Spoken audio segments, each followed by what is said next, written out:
Hello friends, आज आज हम पढ़ेंगे भी वत्स भी वत्स भीवत्स रस। भीवत्स रस में हम पढ़ेंगे कि कैसे भीवत्स रस का क्या मतलब होता है, क्या इसका मीन्स होता है, इसका स्थायी भाव क्या है। तो भीवत्स रस का मतलब है कि जुगुप्सा। किससे कहते हैं जुगुप्सा? ये इसका स्थायी भाव है। जुगुप्सा या जुगुत्सा, इसको कहते हैं हम घृणा। यानी किसी भी चीज़, किसी भी वाक्य के प्रति हमें जो घिन आती है या नफरत भरी भावना होती है। नफरत यानी गुस्सा नहीं, नहीं तो ये क्रोध हो जाएगा, रौद्र हो जाएगा। बीभत्स का मतलब जुगुप्सा, किसी भी चीज़ के प्रति हमारी जो नफरत भरी फीलिंग्स होती है, घृणा सूचक शब्द होता है, घिन आती है जिस चीज़ से, उसको हम बीभत्स रस कहते हैं। कैसी डेफिनेशन, इसकी जो परिभाषा होगी वो क्या होगी? परिभाषा, इसकी परिभाषा हो जाएगी कि जब सहृदय के हृदय में जुगुप्सा या घृणा नामक स्थायी भाव का विभाव अनुभाव संचारी भाव से संयोग होता है, जब बीभत्स रस कहलाता। इसका जो एग्जाम्पल्स है या उदाहरण है, तो इसके एग्जाम्पल्स इस प्रकार हैं। इसका जैसे एक एग्जाम्पल्स है कि एक सड़क पर जो भिखारी है वो पड़ा हुआ है। एक सड़क पर भिखारी पड़ा हुआ है। जैसे पड़ा सड़क पर एक भिखारी मैंने देखा, इसमें कोई कवि है वो लिखता है कि पड़ा सड़क पर एक भिखारी, में हमें पढ़ने से इसमें घिन आ रही है। मैंने देखा खून पीब उसके घावों से बहते जाए, और उसके उसके घावों से क्या बह रही है?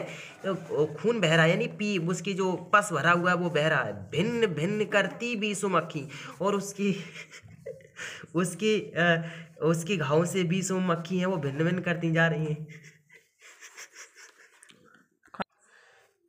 कोड़ी, बीसों मक्खी जैसे चाट रही थी, उड़ा रहा था कोड़ी। यानी जो कोड़ी का मतलब है कि उसको एक बीमारी थी जिससे मक्खियां भिनभिना रही थी। जैसे काट रही थी, जैसे देखा उसको अपनी नाक सकोड़ी। सभी नाक सकोड़ते हुए चले गए और न डाली कोड़ी, और किसी ने भी उसको क्या नहीं डाली? कोड़ी। कोड़ी एक मुद्रा है जो पिछले समय चलती थी। कोड़ी का मतलब है कि एक प्रकार का एक पैसे के जैसा होता था, जो एक मतलब एक कड़ी होती थी जिसको चलती है। इसके अलावा और भी एग्जाम्पल्स हैं इसके। और एग्जाम्पल्स है कि एक एक कोई देह है, एक जानवर की देह है, वो डली हुई है, और उसके मतलब आसपास बहुत सारे मतलब ये पक्षी जानवर लिपटे हुए हैं, और उसके मृत देह का जो मांस है वो खा रहे हैं। तो इसमें एक कौवा भी बैठा है। तो सिर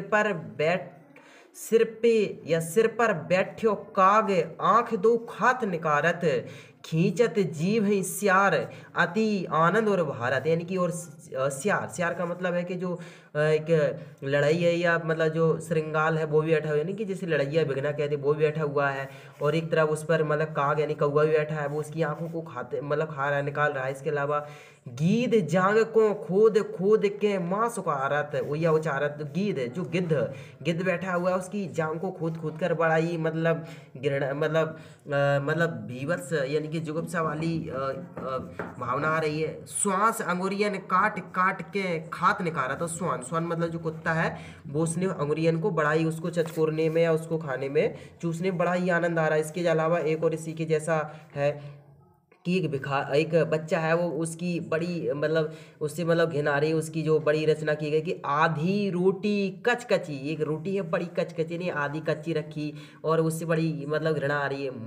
माखी मार के खाए, यानी कि एक बच्चा है, आधी है वैसी तो कच्ची रोटी लाया है और बहुत गंदी रोटी है, और माखी मार के खाए, और मक्खी भी मार देता है और खा लेता है उसे। आखियन से कीचड़ बहे, मुंह से लार चुहा है, और उसकी आंखों से बहुत गंदा गंदा कीचड़ है वो निकल रहा है, और मुंह से उसकी लार आ रही है। किसी मतलब एक गंदे बच्चे की इसमें मतलब बताया गया उसके बारे में। ठीक है, तो ये हमारा कंप्लीट हुआ भीभत्स रस।